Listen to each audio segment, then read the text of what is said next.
Bien, tenemos entonces ahora un dispositivo que llamamos capacitor, compuesto por dos sólidos conductores en forma de placas, enfrentados entre sí a una distancia entre placas mucho menor que la dimensión característica de la superficie de la placa. Sabemos que cargaremos a esas placas con cargas iguales y de signo contrario, y definimos para el dispositivo, una propiedad que llamamos capacidad igual al cociente entre la carga en valor absoluto en cualquiera de las placas dividido la diferencia de potencial entre ellas. Vamos ahora a calcular el valor que adquiere la capacidad para un par de geometrías sencillas y vamos a analizar el significado físico de las fórmulas que obtengamos. Tomemos primero la geometría más sencilla, dos placas planas,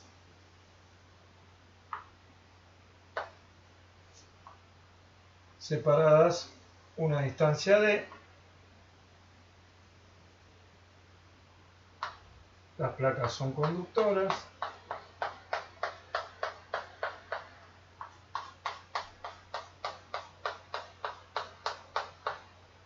Ya sabemos que si están cargadas con cargas de igual valor absoluto y signo contrario, la densidad de carga en una placa será sigma y en la otra será menos sigma.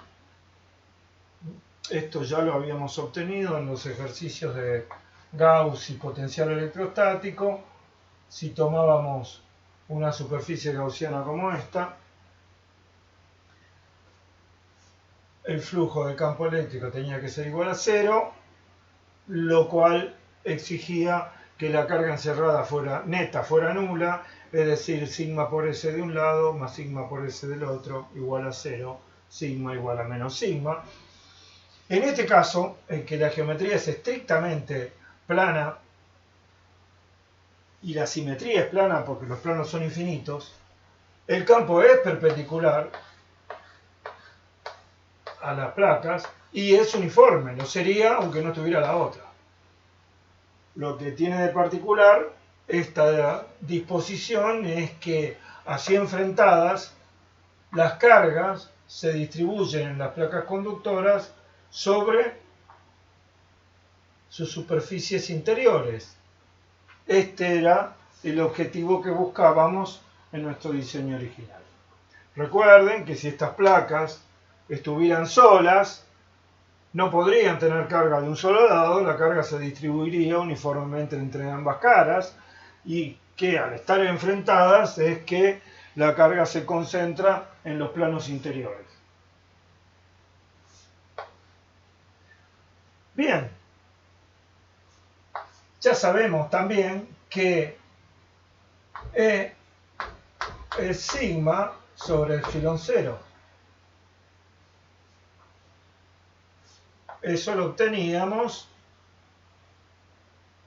con una superficie gaussiana que tuviera una tapa en el espacio entre placas, pero ya lo habíamos obtenido como una expresión de validez general en cada punto de la superficie de un sólido conductor. Lo que tiene de particular esta simetría es que este valor, sigma sobre epsilon 0, es además constante porque sigma es uniforme en una placa infinita y también en un par de placas infinitas enfrentadas. Bien, si E es sigma sobre epsilon 0, podemos calcular la diferencia de potencial entre las placas. La diferencia de potencial será la misma entre cualquier par de puntos de la placa, porque cada placa es un volumen equipotencial. Por lo tanto, podemos elegir qué par de puntos utilizar para calcular la diferencia de potencial entre ellos. Nos conviene elegir dos puntos sobre una misma línea de fuerza y calcular por definición la diferencia de potencial por circulación del campo eléctrico a lo largo de esa línea de fuerza. será B igual a menos la circulación de E diferencial L. Pongo el signo menos solo para no olvidarnos que corresponde. Este punto será A, este B. Pero tratándose de capacitores, no nos vamos a concentrar en las cuestiones de signo. Sabemos que la placa positiva será la que tenga mayor potencial y la placa negativa la que tenga menor potencial, de manera que nos interesa en realidad el valor absoluto de B.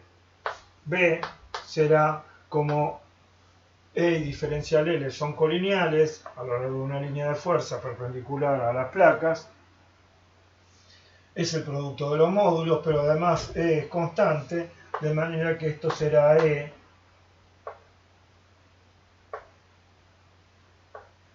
por D, siendo D la distancia entre placas.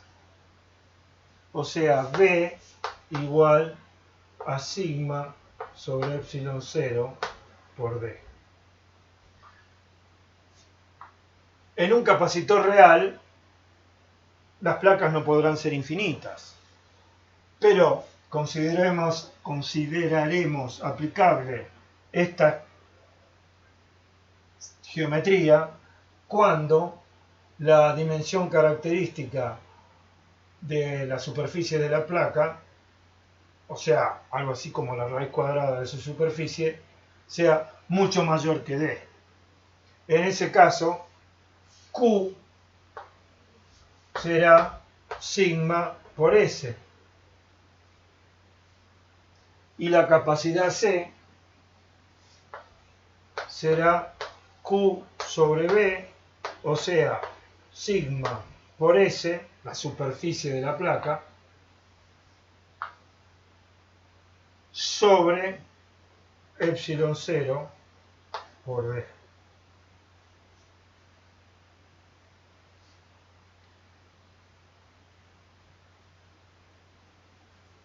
Dije una pavada. Q es sigma por S, eso está bien, pero B es sigma D sobre epsilon 0, o sea, C es sigma se va, S epsilon 0 por S sobre D.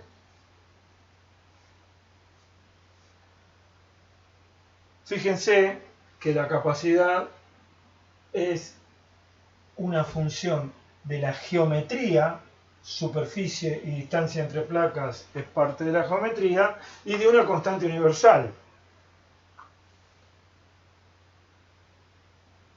La capacidad no depende ni de la tensión, ni de la diferencia de potencial entre placas, ni de la carga de cada placa.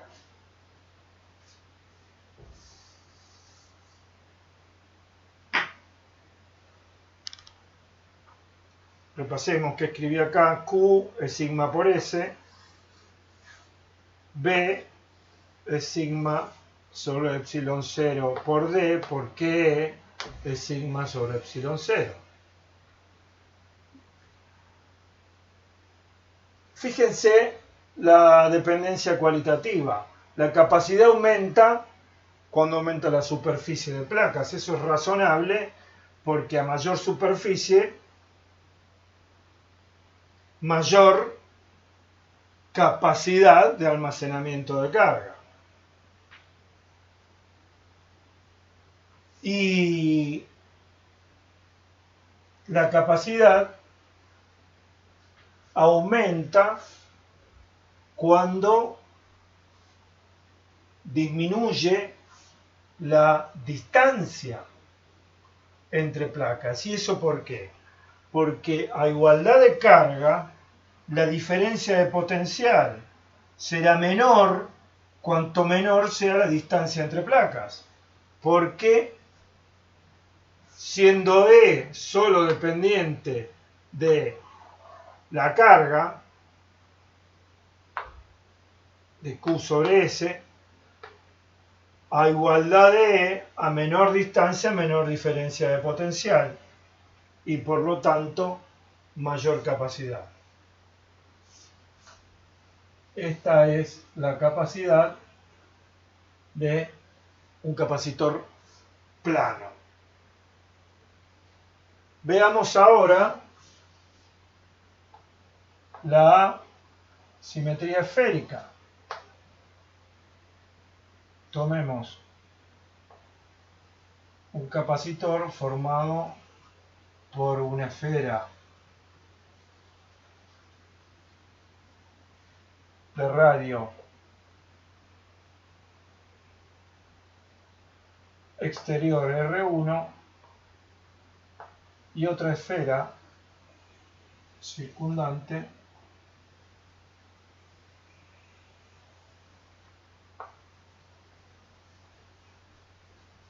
de radio exterior, de radio interior, la esfera exterior R2.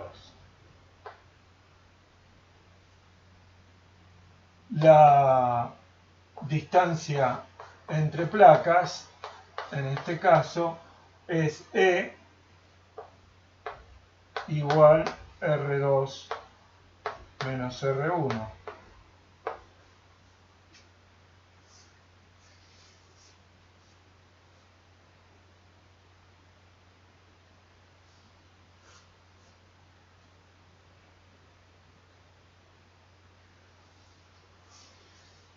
Hay una carga Q positiva, digamos, en la esfera exterior y una carga Q negativa en la esfera interior.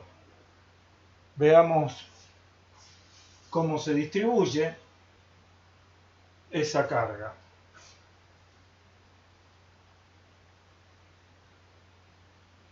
Si elegimos como superficie gaussiana, dado que evidentemente la simetría de este problema es esférica, pasamos rápido por esos aspectos porque ya los hemos visto. Si tomamos una superficie gaussiana de radio menor R1, el flujo es cero, porque la carga neta es cero, y como E tiene que ser de módulo constante en esa superficie, resulta que el campo eléctrico es cero. También es cero el campo eléctrico si tomamos una superficie gaussiana dentro del casquete esférico interior, porque el campo eléctrico en electrostática dentro de un conductor es cero. De manera que esta carga Q negativa estará íntegramente en la superficie exterior, tal como esperábamos, de la esfera interior.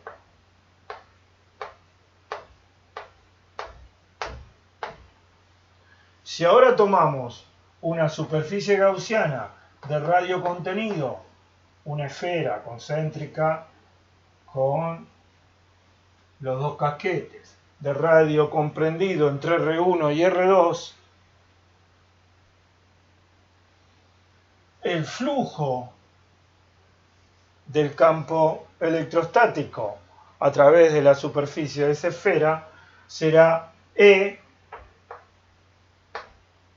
de R por 4pi R cuadrado, porque el flujo será constante en toda la superficie y esto será igual a Q negativo.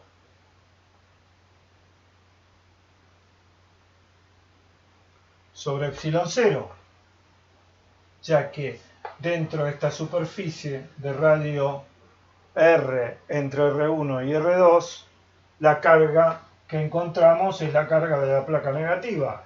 E de R será Q sobre 4pi R cuadrado epsilon 0.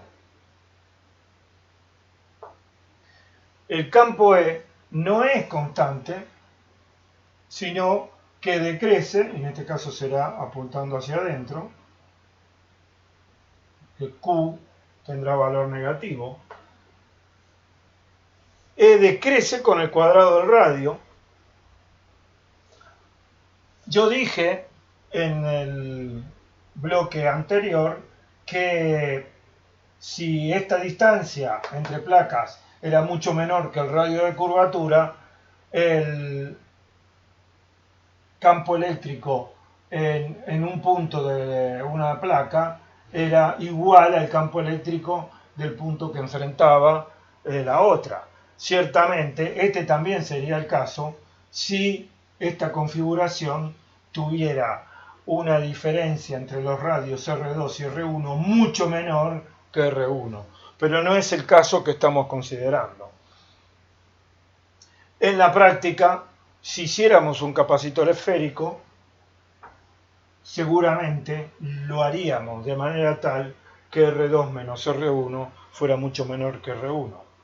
Pero no estamos considerando esa simplificación acá porque lo que queremos es entender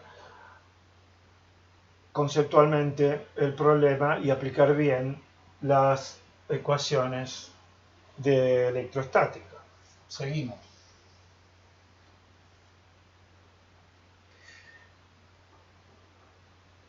Delta B, o B, como lo llamamos, es menos la integral de diferencial R. B será entonces Q sobre 4pi epsilon 0 integral de diferencial R sobre R cuadrado entre R1 y R2. No nos estamos de nuevo preocupando mucho por cuál es el signo y cómo contemplarlo en la integral, porque ya sabemos que la placa positiva es la que tiene mayor potencial. Así que estamos pensando más bien en valores absolutos. B es Q sobre 4pi epsilon 0, 1 sobre R1 menos 1 sobre R2. Escribo este corchete de manera que dé positivo poniendo R1 que va en el denominador adelante. De manera que este B me da en valor absoluto.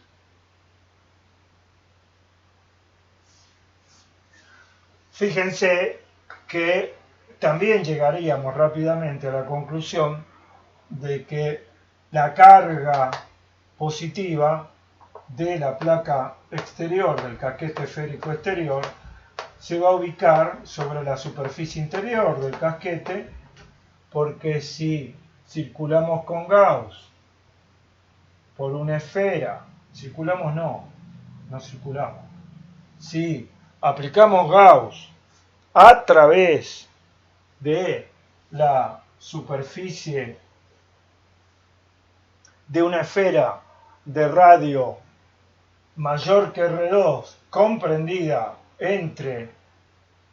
dentro del casquete esférico externo, el flujo da cero porque el campo eléctrico tiene que ser cero dentro del casquete externo, lo cual da carga neta nula, por lo tanto, toda la carga positiva está en la superficie interior del casquete esférico exterior para compensar la carga negativa. Vamos a poner algún color porque está medio confuso el dibujo.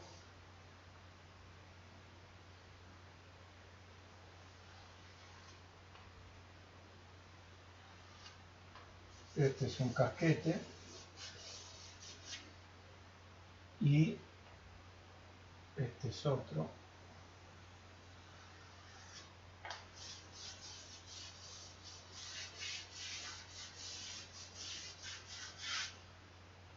El campo eléctrico es radial y varía con la inversa al cuadrado del radio.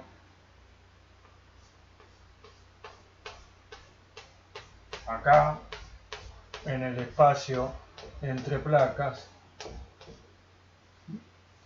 y es en este espacio que circulamos sí, a lo largo de una línea de fuerza. Y lo que estaba diciendo recién es que utilizando Gauss, calculando el flujo a través de un casquete esférico de radio comprendido entre R2 y la superficie y el radio exterior del casquete exterior, el flujo tenía que dar 0 porque el campo eléctrico es nulo adentro del casquete exterior, con lo cual la carga adentro de esta esfera tenía que ser 0 y por lo tanto toda la carga positiva del casquete exterior tenía que estar sobre la superficie interior de ese casquete para compensar la carga negativa sobre el casquete interior. B entonces responde a esta expresión y la capacidad C será Q sobre B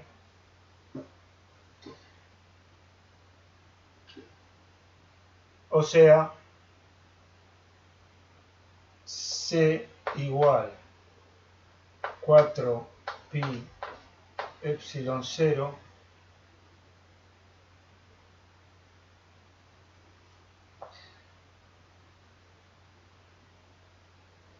sobre 1 sobre R1 menos 1 sobre R2.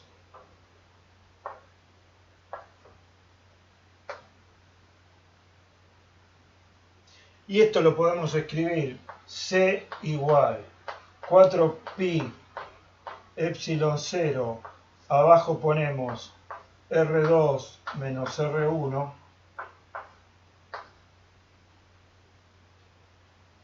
y arriba R2 por R1.